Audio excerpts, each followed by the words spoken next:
কি বলবো বলেন, জীবনে কোনোদিন স্বপ্ন ভাবি না যে আমাদের দেশে আমাদের সন্তান রক্ত দিবে, রক্ত দিয়ে আমাদের দেশ আবার স্বাধীন করবে।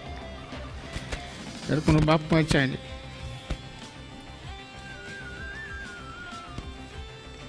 সে খুব চঞ্চল ছিল।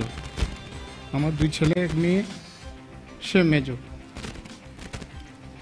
সে মহাখালী শাহিন কলেজের সাথেই ফ্লাওয়ার শপ, ওখানে একটা এক ফুলের দোকান আছে, ওইটা ওর নিজেরই। লেখাপড়া অনেক কম করছে, আমার কাজ কাম ছিল না, তাই ফুলের ব্যবসা করতো। ও সিভিল এভিয়েশন শাহিন কলেজ, ওর ফ্রেন্ডরা ছিল ছোটোকাল থেকেই। শাহিনবাগ বাসা, ওখানে অনেক ফ্রেন্ড ছিল। তো ও আন্দোলনে আপনার জেনুইন 17 তারিখ থেকে যোগ দেয় মহাখালীতে, আমরা কিন্তু জানি না। দোকান বন্ধ করে করে ওর বন্ধুদের সাথে চলে যেত।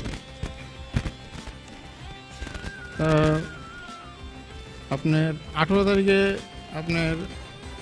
তারিখে রাবার বুলেট খায় 5টা, কিন্তু আমরা তখনও জানতে পারি নাই। সে গুগলি খেয়ে ফুলাতে শার্ট বাসায় ঘুমাইছিল, তখন কিছু বলতে পারিনি। যাক, তার ফ্রেন্ডরা আসছিল যে আঙ্কেল জাহিদ কোথায়, আমি বাসায় আসছি। 18 তারিখে বিকেলের ঘটনা। তারপরে আপনার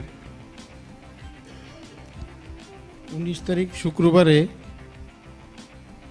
শুক্রবারে আপনার বেলা 11:30 সময় আপনার গোসল করে, দোকান বন্ধ ছিল তখন, ওদিন একটু গরম ছিল, মহাখালী অনেক উত্তাল ছিল। গা গোসল দিয়ে 11:30 সময় ওর মা থেকে বলছে আমি নামাজে যাব। আচ্ছা, মা বলছে ঠিক আছে যাও। তখন আমি আবার একটু পরে ঘুরে আসি, যখন জিজ্ঞেস করলাম জাহিদ কোথায়, গা গোসল নামাজ পড়েছে, তখন তো 11:30 বাজে। মনে করেন কেন সন্দেহ হচ্ছে, যাই দেখি আপনার ওই মহাখালীতে রেলগেট আপনার পুলিশরা ছিল, আপনার আমতলির আটটু আগে, জাহেদ সবার আগে, ফার্স্ট টাইম সবার আগে, অনেক আগে। তো আমি জিজ্ঞেস করলাম তুমি এখানে কেন, তুমি নামাজ পড়তে পারিস, চলে যাও, তুমি কিন্তু কেউ নেই, তোমার বন্ধুরা কেউ নেই। আচ্ছা যায়, চলে আসছে নামাজ পড়ছে। নামাজ পড়ে আবার ওর মা ও বলছে আমার পেটে খেতে লাগছে, আমাকে ভাত দিন, তোমার আব্বু আসুক, নামাজ পড়ে আসুক, তোমার ভাই আসুক, আসলে একসাথে খাইও। তারপরে আমি আসলাম, সবাই আসলাম, ভাত খাইলাম। সবাই ভাত টাত খেয়ে জিজ্ঞেস করে, তারপরে মা বলছে তুমি আজকে বাইরে যেও না, আজকে বাইরে অনেক গ্যাদারিং, মারাত্মক অবস্থা।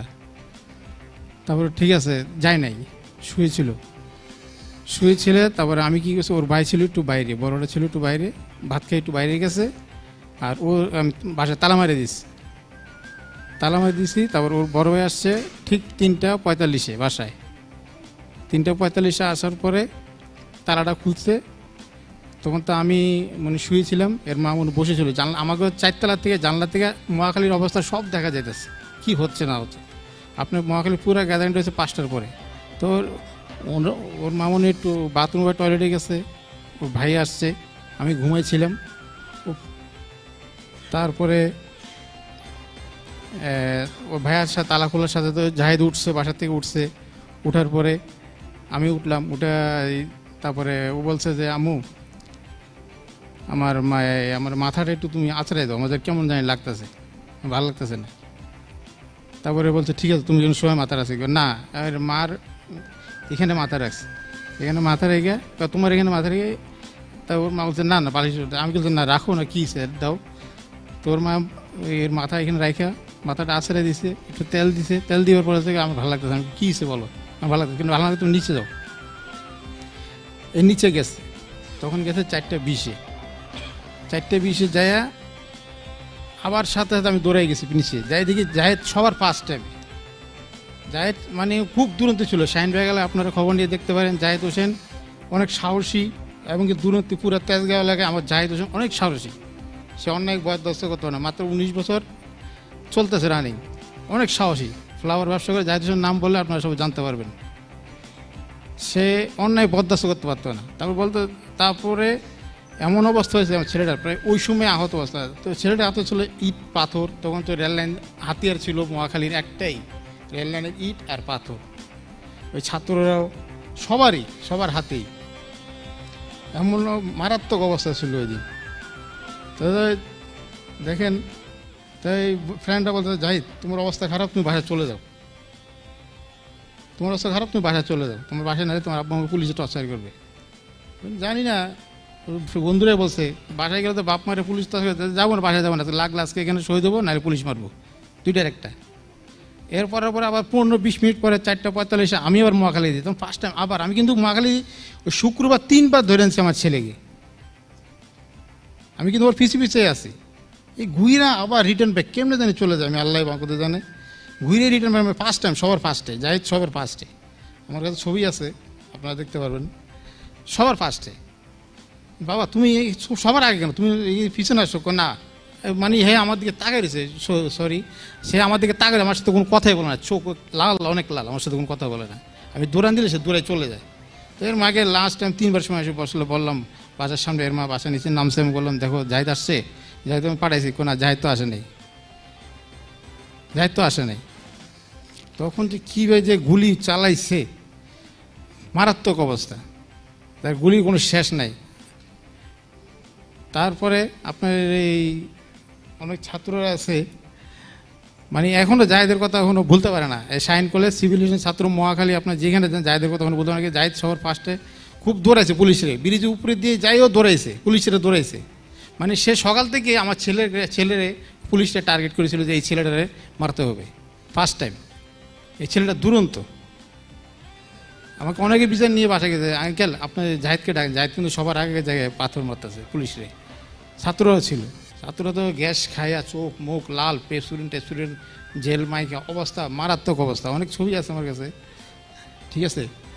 তো আমি কিন্তু 18 তারিখ আমি নিজে নামি আপনার ছাত্রদের সাথে, আপনার এই ব্রেকের ইউনিভার্সিটির ছাত্ররা তখন দুপুরে 11-12টার সময় নাম ছিল শাইন কলেজ সিভিলিয়েশন, আর একটা কলেজ, 3জন ছাত্ররা, ছোটোগুলো কভার করতে পারতেছে না, তো বড়গুলো আসছে 15-2টার সময়, 15-2টার সময় ওই বড়দের সাথে আমি নিজে যোগ দিই, ওদেরকে আমি পানি খাওয়াই, দৌড়ায় পানি খাওয়াইছি, আমি নিজেও পানি লুঙ্গি পরে আমি নিজে পানি খাওয়াইছি, ঠিক আছে, নিজে পানি খাওয়াইছি।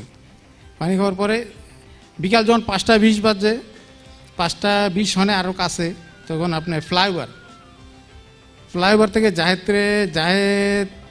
ফ্লাইওভার থেকে আপনার রেল লাইনের পশ্চিম পাশে 5-10 কিলো ফ্লাইওভার থেকে স্নাইপার দিয়ে আমার ছেলের মাথায় গুলি মারে, পিছনে ব্যাক সাইডে পিছনে গুলি খেয়ে যে দৌড় দিতে ইউনিভার্সাল হাসপাতাল আছে ওইখানে একটা, পেছনে 2 মিনিট লাগে না যাইতে, দৌড় দিয়েছিল, পড়ে গেছে, পড়ে যাওয়ার পরে ছাত্রলীগরা বেড়ে ধরে, আমার সব ছবি আছে আমার কাছে, ছাত্রলীগের ধৈর্য এর ওইখানে মৃত্যু নিশ্চিত করে, কিন্তু সবাই বলছে যে যদি জাহেদ আসতে হতো ছেলেরা বেঁচে যেতে পারতো, কিন্তু ফেসিবাদী ছাত্রলীগ মানে আমার ছেলেটাকে বাঁচতে দেয় নাই, মানে ওইখানেই মৃত্যু কবল করছে। করার পরে ওই পুলিশ আইসা সে লাথি দিয়ে পাও দিয়ে দেখে সে জীবিত আছে কিনা, মৃত্যু হয়েছে।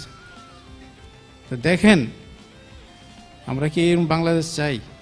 আপনারাই বলেন। একটা চেয়ারের জন্য একটা পাওয়ার, খালি এই চেয়ারের জন্য যদি এত কিছু হয় তা আমরা তো এটি চাই না। বাবা আমি আপনাকে একটা ছোট্ট প্রশ্ন করতে চাই। আমি শুনেছি যে আপনার সন্তানকে দাফনের সময় অনেক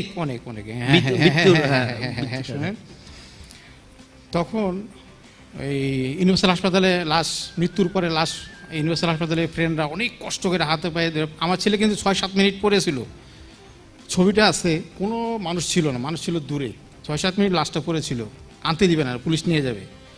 অনেক কষ্ট করে আমার এই স্কুলের ছাত্ররা মিলে সবাই মিলে হাতে পায়ে ধরে লাশটা ইউনিভার্সাল হাসপাতালে নিয়ে গেছে, ইউনিভার্সাল হাসপাতালটা রাখবে না, অনেক কষ্ট করে। তারপরে দেখতে বলছে ডেট মারা গেছে। তারপরে বাসায় নেওয়ার দেরিতে লাশ লুকায় রাখতে হয়েছে পুলিশের জন্য লাশ লুকায় রাখতে হয়েছে, মানে একটা গলিতে লুকায় রাখছি।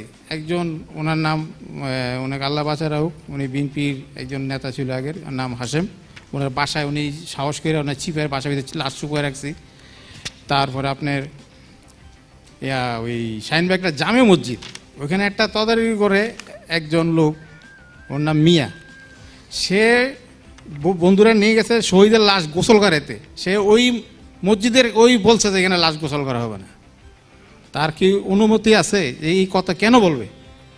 আমার ছেলে কি গুলি কেমনে গেছে, দেশের জন্য তো গুলি গেছে, সে দেখেন কেমন পেশিবাদী লোক, লাশ পর্যন্ত গোসল করতে দেয় নাই।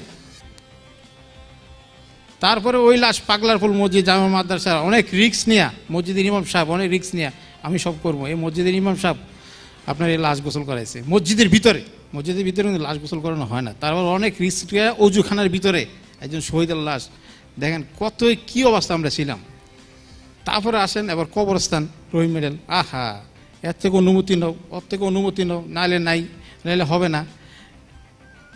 এইরকম অত্যাচার আমরা এই ছেলেকে নিয়ে আমরা পোহাইতে হয়েছে, অনেক কষ্ট করতে হয়েছে, হাতে পায়ে ধরে অনেক রিকোয়েস্ট করে অনুমতিটা নেওয়া হয়েছে এই লাশ কবর দেওয়ার জন্য। আমার ছেলে এমন বর্তমানে রহিম মেডেল জামে মসজিদ কবরস্থানে আছে, বুঝছেন। তারপরে এর দুদিন পরে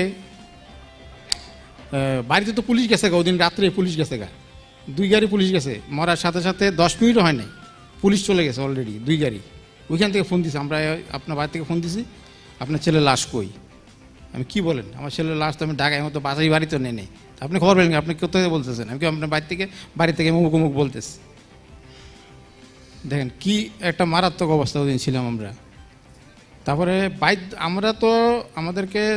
আমরা ভয়ে 2 দিন পর আমরা বাড়িতে চলে গেছি, অনেক কষ্ট করে। আমার বড় ছেলে কিন্তু টোকাইতেছে এরা, যে এর বল একজন ভাই আছে, হে কই? এই বড় ভাইয়ের ফ্রেন্ড অনেক লোক কিন্তু ধরে নিয়ে গেছে এলাকার থেকে, বল ওরা কোথায় গেছে, ওর ভাই কই ওরা বল। যার কোনো মানে কি বলবো আর বলেন, বলার কোনো শেষ নাই। মানে আমরা যাক আমার ছেলের রক্তের বিনিময়ে আমরা এরকম দেশ চাই না, একটা স্বাধীন দেশ চাই, যেন সব মায়েরা সুখে শান্তিতে থাকতে পারে। এরকম একটা দেশ চাই যেখানে আর কোনো খুনাখুনি রাহাজানি আর কোনো লোভী ফেসিবাদী যেন বাংলাদেশে আসতে না পারে। আমি আমার ছেলে মামলা করেছি তেজগাঁ থানায়, আপনারা দোয়া করবেন। আমি অত্যন্ত সাহসিকতার সাথে আমি মামলা করেছি, আমাকে অনেক বাধা আসছে, আমার মামলা নিয়ে অনেক বাধা আসছে, আমি কোনো কিছু ভয় পাই নেই, মামলা করে দিছি। প্রয়োজনে ছেলে একটা রাখছি, প্রয়োজনে ছেলে একটা দেশের জন্য দিছি, প্রয়োজনে আর একটা রেডি আছে। যদি এটাও কভার না হয়, বাপ আছে, এক কথাই শেষ। লাগলে আবার দেশের জন্য শহীদ হব। আপনারা সবাই দোয়া করবেন আমার ছেলের জন্য, এতটুকু আপনাদের কাছে চাও। আসসালামু আলাইকুম।